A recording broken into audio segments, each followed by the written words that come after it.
How did you survive from all the tragedy caused by Bagyong Sindong?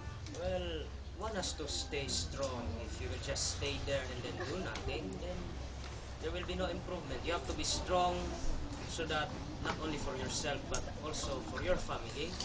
And yes, you have to help each other. That's maybe the reason why I was able to survive the tragedy caused by syndrome. Are there any more dreams in your life that have not yet come true? Yeah, there are still dreams. Well, I'm a person who is also a dreamer. I have lots of ambitions.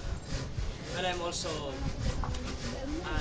was dreaming also to have a career which is more successful and maybe someday have my own family also. And this is our answer. What is your message to all the people watching us, especially to students?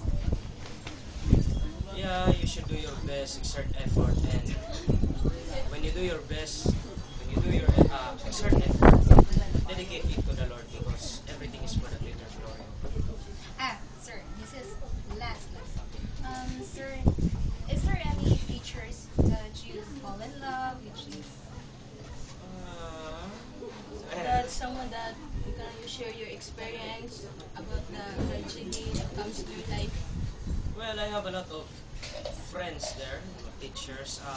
Usually we share our experiences. We have our prayer meetings also. It's an avenue for us, a time for us wherein we share our experiences. But when you're referring to a person who is special to me well, someone special, well, it's just maybe a feeling, a one-sided feeling. then who is that girl, sir? Well, I do not want to mention. Okay. That is too private for you, sir. Thank you, sir. Thank you thank you very for much, all. sir.